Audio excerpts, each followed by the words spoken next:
Welcome to the Epik Mellon podcast, conversations with the real humans behind broadband networks, cybersecurity, and the future of communications. Brought to you by QA Cafe. In this episode, I chat with the famous Dave Taht, one of the top minds working on improving how the internet handles the applications we use more and more every day. We talk music, buffer bloat, and the double-edged sword that is network latency. Hi, everyone. Welcome to another episode of the Epik Mellon podcast, where we interview and humanize the real weirdos behind networking. Speaking of weirdos, no. That's tough. It's all love.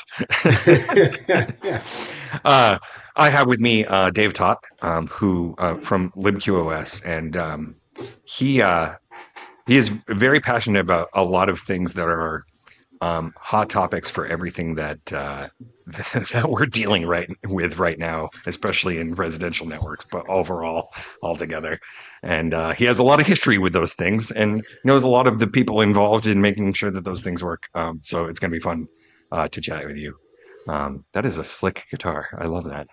Thank you. I love this one because it's got a really high raised bridge, and that way I have a tendency to slap here, and it sounds great when you're playing live, but when you're recording, awful. So instead of fixing how I play, I got a better guitar.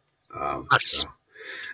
I wanted to get Steve, our VP of sales, he has like a rows of guitars behind him in the video, right? But I didn't get him to play anything.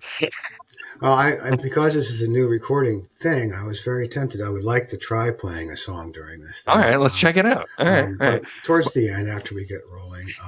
But for the first time we were first demoing this kind of technology, we were putting on concerts over it. And in the last couple of years, for some reason, the audio quality seemingly has gone down. And I don't know why. And maybe, I've done a couple of recordings. Okay. All right. Let's get to that. Epik Mellon podcast is brought to you by QA Cafe, my employers. As such, the views expressed by myself or Dave on the show do not reflect those of QA Cafe or its ownership. And given that Dave is pretty high up at LibreQoS, I don't know whether or not his opinions actually do reflect those. Basically, my sense of humor is very much appreciated there. Yes, indeed. And so far, they haven't thrown me out. But my opinions expressed are not here to represent LibreQoS. They are very well. An angry, frustrated old network geek that would still like the internet to be better. That's what I'm here to express. And as our mission at QA Cafe, or our vision at QA Cafe, is that better networks make a better world. So I'm all on that. And to do that, we have 3 products.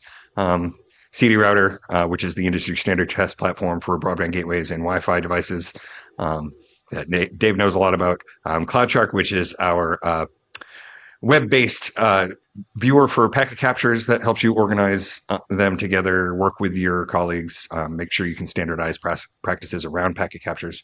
The whole experience with working with them a lot better. And then thirdly is Passport, which is our test product for IoT smart home and set-top boxes. And it is very simple. We made it easier to use, where it kind of detects your device, comes up with the test that you can run for it. You click them, you go, and you get clear pass-fail results with full packet captures to make sure that it works before it ends up as a bad review on Amazon. Wonderful. And indeed. I like to say that I worship at the packet capture religion. The truth is in the packet captures, and more people should learn how to see those truths rather than... It's so hard. And like we can go down this route, but one of the things that we run into very often, which I'm sure you're intimately familiar with at this point, is that it's how every industry sort of is experiencing the same effect right now, where there's the veterans and the experts, and there's the noobs, right? In a loving way. There's the super green people who really want to learn this stuff, but they're new, right? And there's nobody in between. And so we have to bridge this gap, and it comes up with testing, and it comes up especially with packet capture analysis, right? So it's like we've been thinking a lot here at QA Cafe about building tools that make that way easier, right? or at least leveling people up. I slept with 3 books when I was a kid, more than 3 books, but the 3 books were TCP/IP by Stevens and Comer and TCP/IP Illustrated. These were tomes that were this thick. And you new kids have never even carried a book that weighed this much. And there was another 40 books. You had to get started just to get started to where you could look at a packet capture and sort of almost kind of understand what it was. And then there's all kinds of other analyses, particularly regarding TCP behavior, which is completely obvious until you've really been immersed in it in a while. And which is what we are definitely going to talk about, because ultimately, so David, just talk a little bit about how you got where you are, and talk about LibreQoS really quick, because I feel like that sets the stage for the ongoing problem that we keep talking about that has come up on this show many times. We've actually talked about my problems here. Oh yes. Yeah, I'm intimate. I'm very good friends with the Domos guys, and we. Well, I mean, the Domos guys have a different perspective than I do. So anyway, how I got here, I've been involved in the internet since 1983. Okay, and I was just a punk kid then, and so I was on Usenet. I ran bulletin boards, and I founded an ISP in 1992 before we even had the word ISP, and then I got into embedded Linux and the cloud and the pre-cloud stuff. I have some guilt, and I used to apologize in every show. I helped found a banner ad company, and I was responsible for annoying everyone on the planet at least once a day for about a year. And I've been trying to make up for that ever since. When I left that company, I make sure the ad blockers blocked it. And I have. Karmically, I'm gone to the good. You still paying off that debt to this day? Or No, I figure I got done paying it off by 2006. But certainly 1998 through 2000, I have major guilt for having imposed I don't want to talk about it too much. I'm healed. Anyway, after that, I went off and worked on One Laptop Per Child project in Nicaragua, and I ran in smack dab into this thing called bufferbloat. And I just thought it was my tin cans and string connecting me to the internet. And then I got back here in America, and I realized it was actually worse here, that Skype wasn't working right and other things weren't working. And didn't know, and I called up Jim Geddes, and they say, "Hey, Jim, I understand you." He was the guy that first started publishing all the stuff about it. I duplicated his results with my radios, and I offered him a server. And he says, "Well, can you help me with this other thing?" And it's 14 years later.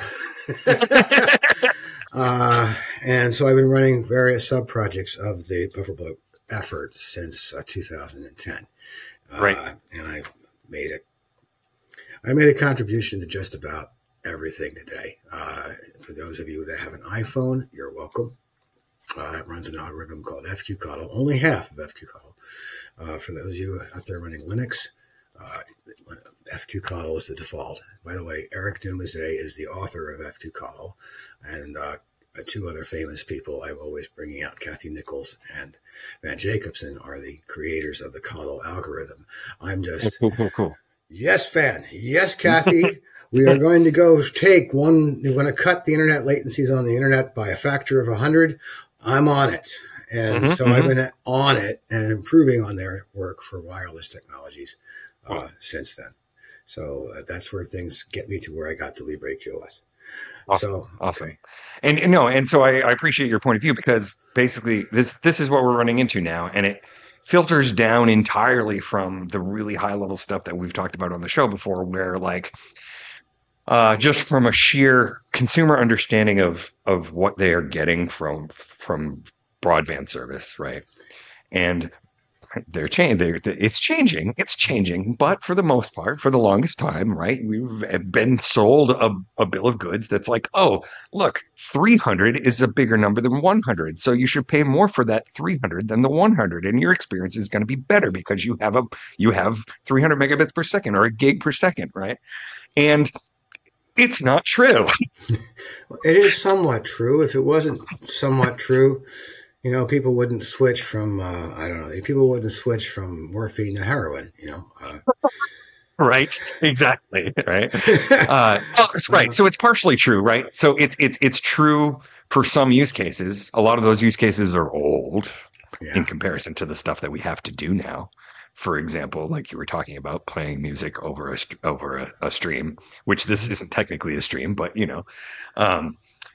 it's different. It's different. We talked about on the last show. I talked about telemedicine, right, and how that's like latency will kill you if it's yeah. So telemedicine is a big and scary use case. I actually really strongly think we should have an AI assistant and a lot of other tools that we use for Waldos to actually accomplish that, and a reliable connection. And I would prefer that someone I dislike to be the first test patients on the table. But there's a lot of other cases where latency really matters. And my classic example is that as a musician, and since 1991, since we have a little time, all of my friends got married and have kids, so the band couldn't get back together. And my drummer would never show up to gigs. And all I wanted then, naively, was to be able to plug his drums into the wall, my guitar into the wall, and have him be able to play with me. And it seemed feasible. It seemed utterly feasible. The speed of light is much faster than the speed of sound. And I figured that we proved it out on a local LAN. We had stuff that worked then to do that. And I figured it'd be a couple years before that could happen. And all those kids are grown up now, and some of them have kids. And we're still really not quite there. We're a lot closer than we were a couple years ago. There's a couple really great applications for it. I could list them, but then they have to pay me for the endorsement. For the quasi-laymen that are listening to this show, I don't think I've ever actually explained the difference between bandwidth and latency and jitter, right? So for the real quick version of that is that the bandwidth is just the raw available space that you have to be delivered information, right? It's like, it's limited by a bunch of different things. A lot of people talk about it at the physical layer, right? So it's like, yes, Wi-Fi 7 or whatever can achieve a theoretical gigabits per second of so-and-so, right? And that's because the channels and all of that. I'm not going to go into that. Latency, right? Because the internet is packetized. So pieces of information get broken up and then they get sent. Latency is the amount of time, the difference in time that it takes a packet to get from one place to another, rather than this nebulous concept of bandwidth, right? So it's the delay it takes for one packet to go from point A to point B, right? And jitter is the amount that latency changes over time. That's the short version. And I just did my vision of explaining those with hand gestures. I appreciate that. So, and yeah, those are different things. For example, constant latency is okay. Humans are good at that. But if you have, I am talking to you. It's maddening. It's insane. Right. Yeah. Okay. So, yeah. So constant jitter is good, and low latency is good. And I use examples of being in a band. Your typical band is about 8 feet wide. It's 8 milliseconds. And if you're really good, you can get quite a bit further from that. But like for me, I'm a duffer. I need to get locked in with the drummer, and I'm usually like 6 feet away from him, wearing earplugs because I can't take it anymore. And that's my spot. That's where I am in the groove. Get 10 feet further away, it falls apart. Sounds terrible. So that's the kind of latencies I've been shooting for over the internet is about 4 milliseconds. And boy, we'll be a long way away from that one, Jim. Which, if anyone just wants to experiment with stuff like that, and if you have access to the ping command, and you just want to... Here I go. Ping is the wrong tool. It's the first tool we have. This is the wrong tool because it measures request response protocols. Right. So if you have, you send out a ping, boom, and then you wait and get the ping back. But audio and video data is actually boom, boom, boom. That's the test you should be doing. Right. I'm one of the people that helped design a test called IRTT, and I want everybody to use, which does boom, boom, boom, boom, boom, boom, boom, boom, all the way down to a millisecond. Simultaneously, it goes boom, boom, boom, boom, boom, boom, boom, like this. And then you can actually see the slope of the jitter. You can see the loss. Loss is actually good in this case, and you can measure the actual round trip time at a high enough resolution to understand why your audio went south. Okay, because you wouldn't see that with just a ping. I mean, the fact that your audio went south does not come across from the ping tool. That's partially it's why like we try to do that when you're messing with the fast food restaurant people at the drive-thru and you're breaking up your voice. Yeah, so that's why I came on your show, because I'm a little irked by test tools, and I didn't get a chance to plug LibreQoS. I could at some point during the call. Yeah, go ahead. Yeah, go ahead. Right. So tell me what you're doing. I'm one of the authors. I run the project, and I ran the Make Wi-Fi Fast project, which, by the way, hopefully most of you are running the code from that today. And I ran the Cake project, and I ran the overall thing. Anyway, we recommended to the universe RFC 7567 that all the routers in the world gain AQM algorithms to compensate for bursty stuff, to get rid of bursty delays. And it's been a long process. OpenWRT standardized on it in 2013, and everyone uses that. So we've seen a lot of the uptake kind of silently of it. But there's still this 10-year lead time of software out there that's, it worked for my daddy. Let's just ship that. And so even then, if you update the routers, the ISPs themselves are selling you 20 megabits down, 3 up, or 100 megabits down, 20 up. And their shapers are built out of the cheapest possible gear to do that. So it had latency, it had jitter, it had enormous buffers. And so I got fed up with the ISPs telling us, oh, sorry, we can't do anything about this problem. And a lot of us got fed up, and a company called Preseam, figured out a way of adopting the FQCODL algorithm to the ISP use case, and went to town fixing all the WISPs that they could do. And I was really happy with what they were doing, except that they weren't adopting Cake. I spent 5 years working on Cake. FQCODL is really awesome for a first try. Cake took 5 more years, and it does all this other really cool extra stuff. And despite me trying to convince them to do it, they weren't gonna. So I said, okay, I'm going to go into this myself. And followed on by a really inspiring CEO, Robert Chacon, who figured out how to make this work at the ISP level. And then a really amazing Rust programmer named Herbert showed up, and a really cool marketing guy, Frank, showed up.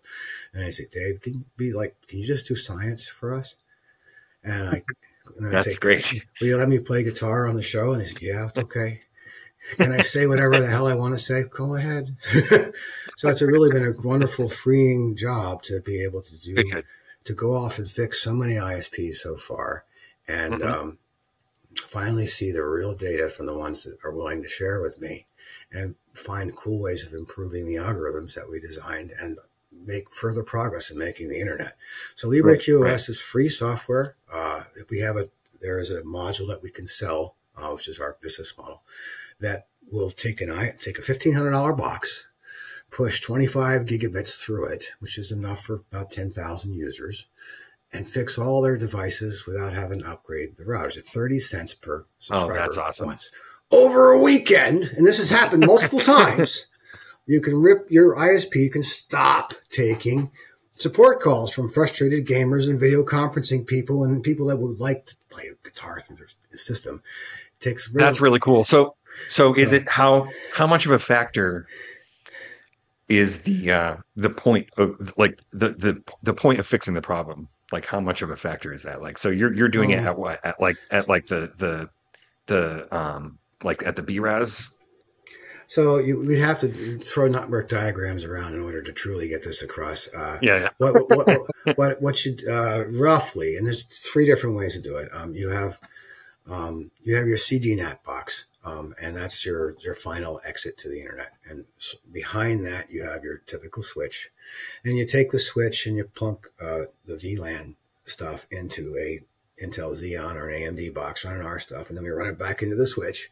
And then from there, it goes out to your towers, your subscribers, your backend bandwidth, your DSL, whatever. That's the simplest one.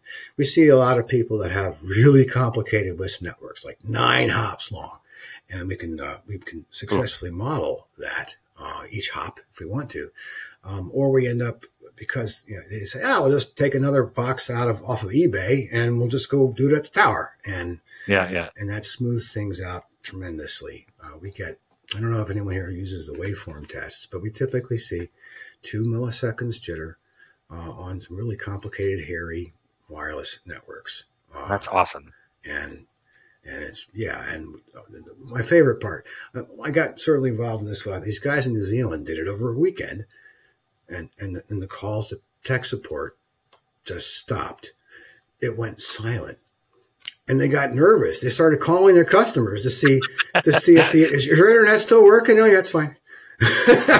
And they ended up calling me and asking me to do the science part and look at what the packet loss rates were and see if I could do it and improve it, going back to the packet capture side, to see what else could be done to truly make a better internet for everybody. And I've been at it for 2 years now. Very cool. So what has been sort of the ramp of the ISP's understanding of this, right? Because I assume that a lot of it is because I talk a lot about the disconnect between the consumers and their experience and how they even understand what the hell is going on and what the rest of us all understand and do, right? And so did a lot of this start to get worse as people were starting to use these more latency sensitive applications in the last few years? Yeah, COVID really made it. That's what drove a lot of this. People started working from home, and they had, they're trying to do work, and their kids doing what do they do? Hey, kid, get off the internet! I'm trying to make a freaking phone call here. We've come back to dial-up. There are people buying multiple connections just so their kid can play a game at 600 kbits per second. Well, they can do a video conference while somebody else does that. So the COVID thing was a huge kickoff for it, for people understanding, ISPs understanding it more deeply.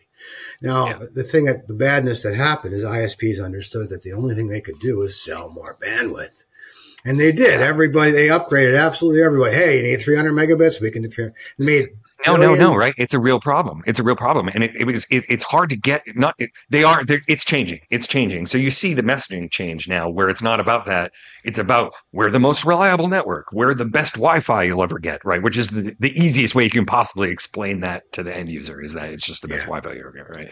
But it's changing. I'm happy, which I think is good. Yeah. I hope that the claims made by the marketing people are actually backed up by working software. The Wi-Fi business is another business I was in. Wi-Fi is partially my fault. If you was on the show, go Googling for who invented the embedded Linux wireless router. It was me and my friend Greg and another guy at the time. And, I'm sorry it didn't work out quite as well as I wanted, but it's okay. It's not entirely your fault, right? Because let's be real, right? What Wi-Fi did was take a problem that Ethernet had solved, right? But then we realized that it was still terrible, so we segmented all of the links of Ethernet off onto their own, so it's not a contentious environment. If you use any Ethernet product now, it is not using the basic technology that Ethernet was designed for anymore, right? Because there's no contention. And it said, wait a minute, let's do that over the air in the worst environment imaginable. Using junk spectrum. And amazingly, it worked. And it kept getting better because of the lack of friction involved in actually putting up a Wi-Fi access point. Right. So I did a lot of stuff in Wi-Fi that couldn't be published, and I spent arguably 14 years thinking deeply about a very difficult problem of shared bandwidth. And we solved that thoroughly in the Make Wi-Fi Fast project. We have relatively flat late, the best you can possibly do. And we put that ending the anomaly. It's now in the Linux kernel for half dozen major chipsets. And it's 10 to 100 times better than anything that ever existed before, and scales. It's the core thing that drives me nuts about Wi-Fi testing is you're standing right next to the access point and you got that gigabit down. Nobody tests in bed or on the front porch. Don't get me started. So you want to talk about, before the show started, we were talking a little bit about. You start drinking. So this is a good opportunity for you to bring up the thing you were talking about, because we were asking about people who design to the test, right, rather than design for the real world. And at QE Cafe, we end up experiencing that in a couple different ways, right? One is what I was talking about, where we have to be careful because our test cases become the standard because people are going to do what the test case says before they do what the standard says, or they're going to ask us, right? But the flip side of that is people, especially in Wi-Fi testing, right? The money they spend on test tools is spent on getting those golden numbers, right? And doing it in it's like, so yes, I was able to get 2 gigabits per second, of perfect throughput because it was a Tuesday afternoon and I was in a Wi-Fi chamber and and nothing else was going on, right? And you can solve that a little bit with impairment, but at QA Cafe, what we end up doing is say, look, just forget about all of that for a minute and just test how your device actually behaves when protocols are going through it. And see what happens, because there's a lot of other shit going on, right? There's a fellow by the name of Kelly Johnson, who I am deeply fond of. He designed the SR-71 and the U-2 spy plane and a bunch of other great planes. And he had a lot of sayings that I, as an engineer working in a difficult field, I've always believed in, which is my favorite one, is one that America forgot, is the designers of the airplane should be on the shop floor while the first ones are built. And so when we were working in the Make Wi-Fi Fast project, rather than having a test chamber, rather than having all this other test gear, I just went and built the whole Wi-Fi network at multiple sites. And at one particular site, I had typically 300 visitors on the weekend. So I would roll out a new version of the code and watch what happened. Yes, and exactly. I found so many bugs and off-the-shelf stuff by actually putting real users doing real things on it. And I don't know how many bugs we ended up fixing in the open work release during that process, but it was amazing. And absolutely, packet captures was such a key part of that. And and if more shops, vendors did that before it got to you, eat your own dog food, man, and buy your competitors' stuff and see what it does. And if we used to have interop events, and there's 6 generations of Wi-Fi out there. Someone should bring in their Raspberry Pi and their ESP32, and all of us get into a room. I've never been at a conference with working Wi-Fi in the last decade. You show up and it's almost unusable. So if we could all get everyone together, especially those people in marketing, and don't let them out of the room until all the bugs are fixed, Wi-Fi would get a hell of a lot better. Talk about the end user experience, right? And I don't know if this will segue into the stuff you were talking about with Starlink, but I feel like our tolerance has been lowered, right? Like people expect it to not work.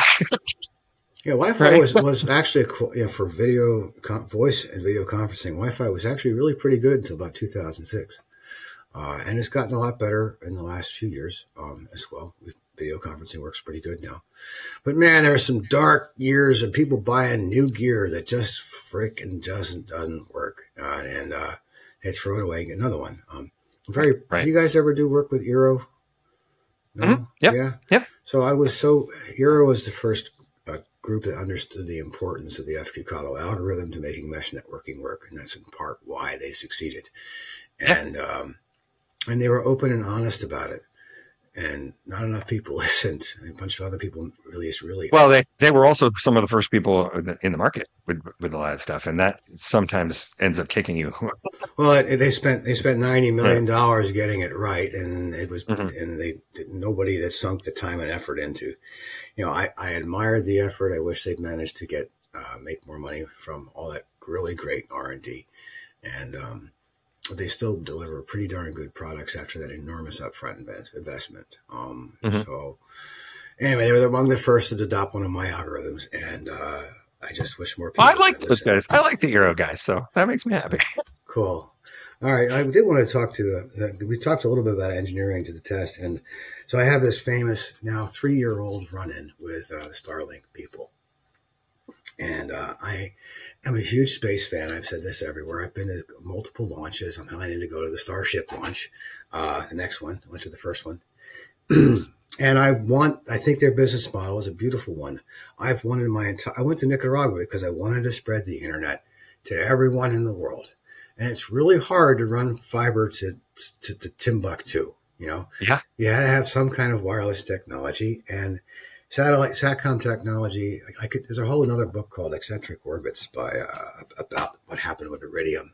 And anyway, wireless technology was not there. And then they made this enormous investment in building this worldwide globe-spanning network that could bring internet to absolutely everybody in the middle of nowhere. And they were promising all these wonderful things for it, and building all these. And I look at the business case and I say, well, if they do this, they will manage to privately fund the exploration of solar system. Go team! And go! I've been, and then I got a chance to get their first one, and they leveraged OpenWRT and Linux, but they'd used a 10-year-old version of it that predated all my fixes for wireless technologies. And I lost my crap. I really did. And so there's a funny video of me ranting at Elon Musk about bufferbloat. And it's been 3 years, and they have made a dent in it. They understand that Elon has heard the word bufferbloat, and he understands it, and he has a goal of reducing it. And they have, difficult problems like, orbital mechanics and lasers and stuff like that.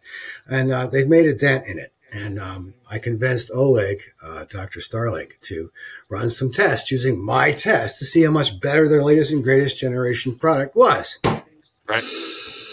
And Oleg had never run my test, and very few people understand the test. And if they were engineering to the test, they succeeded. But it wasn't the intent. The test shows other problems. That sucks for us as testers, right? It sucks for us because it's hard to you can lead a horse to water kind of a thing, right? Well, getting people to test it all in complicated environments, simulating what a home looks like. Your typical home has 20 Wi-Fi devices on it. So you should be testing your stuff with Wi-Fi, 20 devices. And depending on where you are in the world, the environment is radically different, right? So if you're in an apartment building in the Netherlands, effectively every room is its own Faraday cage. So well, that's good. That's a good place. Where I am here, I can hear over 200 SSIDs. And, if you can hear that many, you're in deep doo-doo. And what do people do? They are shipping Wi-Fi access points, Wi-Fi 6, with 320 megahertz channels and buying internet service that's 100 megabits. So they're peeing all over the spectrum and unable to use it. So another thing that drove me nuts, if you're going to sell a 100 megabit internet service, configure the Wi-Fi for 150 megabits tops on an interference-free channel. Because it not only does it make the experience better, it drops the power requirements. So if you have 10 million devices out there, and it improves your range, you can get to the porch. So the whole trend towards stop selling bandwidth on Wi-Fi, sell range, sell resilience, sell interactivity. I don't know, and sell FQCODL inside. Yeah. There's a paper called Ending the Anomaly. Give your boss that RFC 8290. Put that on a sticker, and I promise you the Wi-Fi will scale far better than anything you've ever seen before. And we need a certification program for that RFC? Is that what you're saying? I really think we should, actually. I've reached the point where we should try to do a certification program. Absolutely. Yeah. And I have some really good tests that show just how bad a situation can get with more than one access point, more than one server on a network. But no one's writing me any checks for that. But it was very cool to be working with a series of test houses to develop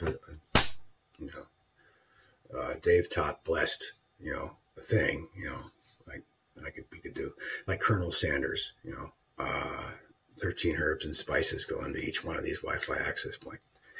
Anyway, I know you're going to be low on time, certainly. And I wanted to get to the main point of my talk with you about the Starlink. Oh, no, go ahead. That went by. So I'm going to hit share here. Apologies in advance to those of you who are listening to this on Apple Podcasts instead. Well, I'll try to talk to it. But Oleg Krysov is known as Dr. Starlink in the Ukraine. He has been repairing Starlink bullet-torn Starlink terminals.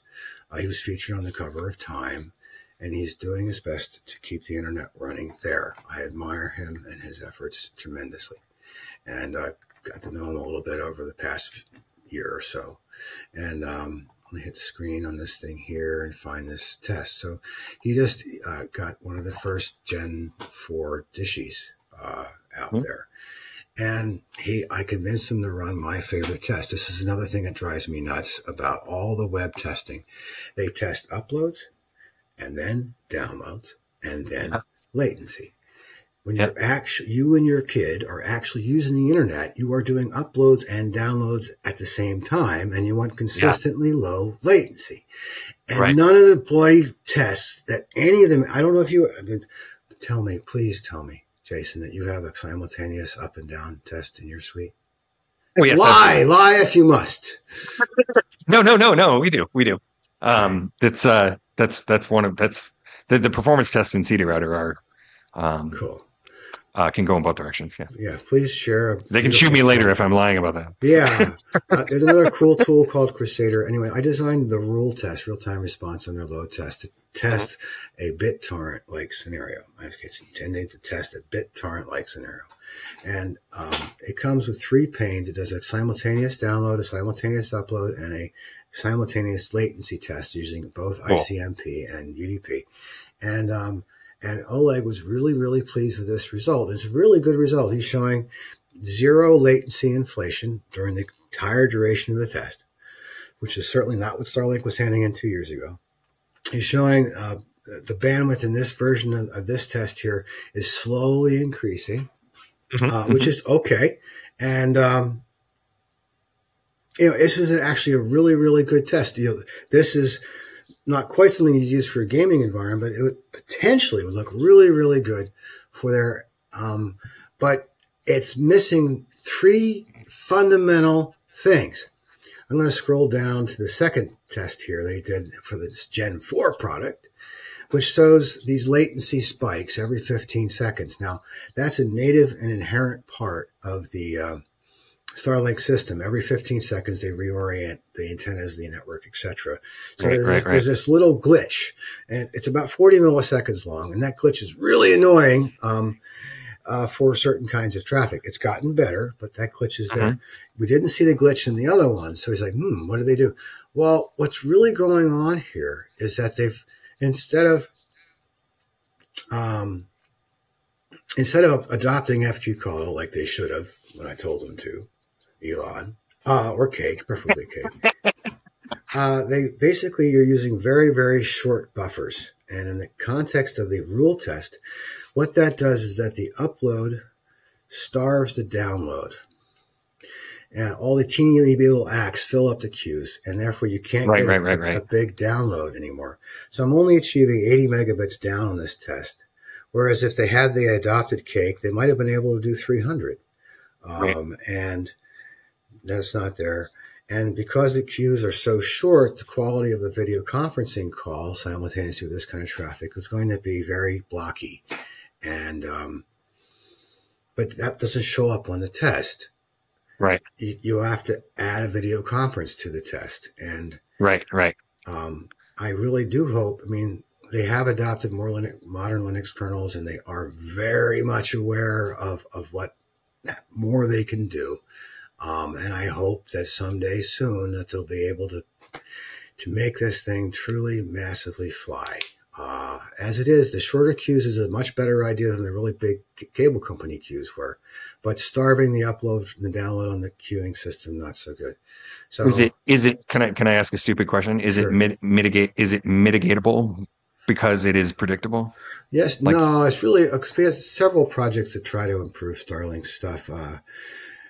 What we typically do is we put a Cake box in front of it, and there's a cool tool called Cake Autorate that does measurements of the connection all the time, and it tries to adjust Cake, gives you enough bandwidth, does fair queuing, does ACK filtering for you, and I'm hoping that I know there's a few places, more than a few places in the Ukraine that are actually running the Cake Autorate code. I won't tell people where they are because then someone might even misled them.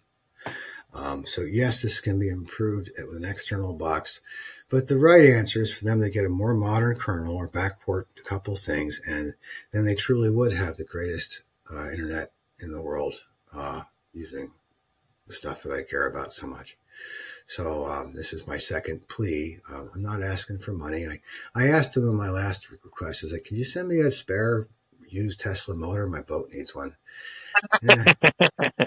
Just a little help. You guys are doing a great job on the space program thing. My boat can't leave the dock, and so far that motor hasn't shown up in the mail.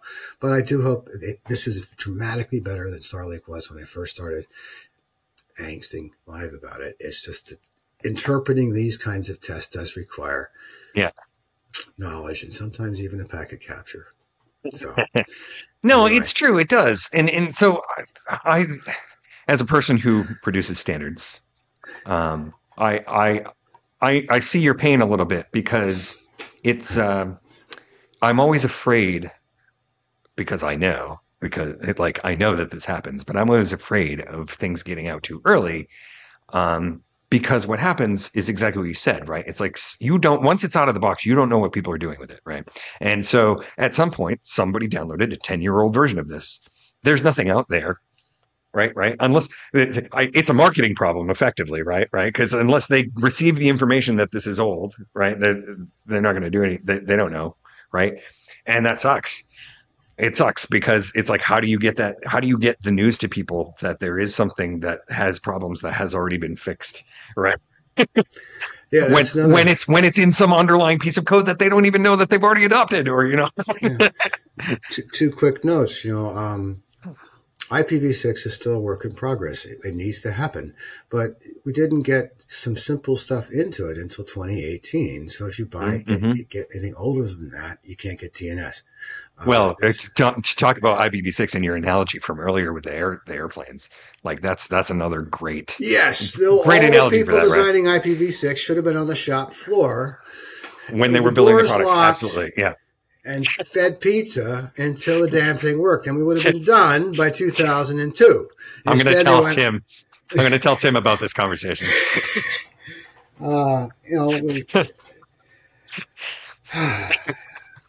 This IPv6 thing came up again recently this week. There's been this huge brouhaha. And it's like, stop whining and get on the shop floor and learn why the users aren't using it yet. Learn their pain points. Sometimes it's a completely opposite reason from what you thought. But unless you get in there, you won't. Oh, those stupid users. No, they're actually trying to get work done with your crap code. It is. It's like as my title is technical marketing. That is what it is. It's like it is your responsibility to make sure that people understand how to use the stuff that you built. Yeah, so it's not theirs. So going back to my stuff now, LibreQoS includes the ability to actually accurately and passively measure all the traffic passing through it. It's a way of it's easier than running Wireshark. You run Wireshark on the app, but it can capture all of it. And we've also added some really important plots that are based on a really great paper called Mice and Elephants paper. And this lets you understand that most traffic is not these giant elephants flying around. It's these itty bitty little things. Yeah. And especially now, right? Yeah. Yeah, mice. What we're doing here is just little mice.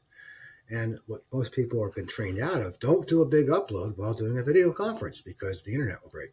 No, we fixed that 10 years ago. And if you would just put modern code on your machine, we'd be done now. And we could move on.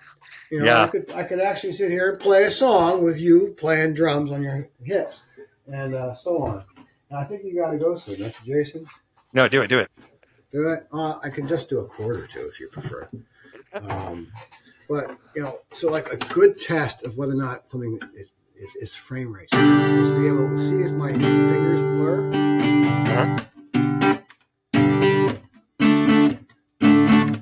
And in real life, your eyes can see my fingers blurring, and you should see the sound coming out at roughly the same time. And I don't know if that really happens anymore. No, it doesn't actually. I couldn't even hear it, right? So because who knows how much is being adjusted right now. Now, for people who understand how, this will be a final recording because the way the software I use called Riverside is recording Dave separately from me, right? So you won't see this exactly. But what's happening to me right now is I can't actually hear what you're playing, right? Because it's getting munged.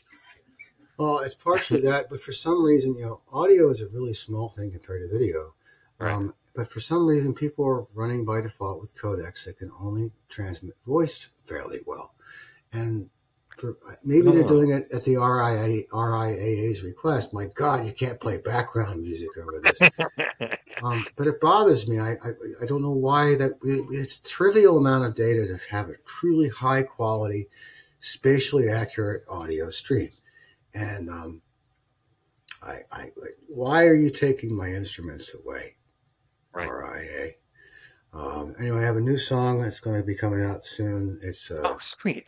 It's about surveillance capitalism, and it's pretty funny and sad and angry. And I'm hoping that people like it. So you didn't know you were actually writing songs. This is great. Okay, I'm going to post all this stuff for everybody, just because I have to wrap up right now. Okay. But I am a big fan of Dave. And if you have become a big fan of Dave, I'm going to say I put a bunch of stuff in the links to this video for people to talk about. Right. So thank you so much for doing this. And I know my dad is going to geek out about this too, because he's a musician and is very, very interested in he listens to my show. He's like my one listener. So like, I'm glad I could be here today and keep testing and keep improving the internet on my behalf. Absolutely. And if anything's changed, let's do another round of this. When we get a chance. Feel free to send me a good test suite from what you think is a good Wi-Fi access point. I'm scared. Look, without honesty in science, you can't ever get anywhere. As usual, everybody, please subscribe on YouTube, on your podcasts, and above all, own the nerdy things you love and have fun doing them. And Dave, stay on for 1 second until Riverside says that it's totally uploaded, because the way the internet works, I'm going to stop this now. Bye, everybody.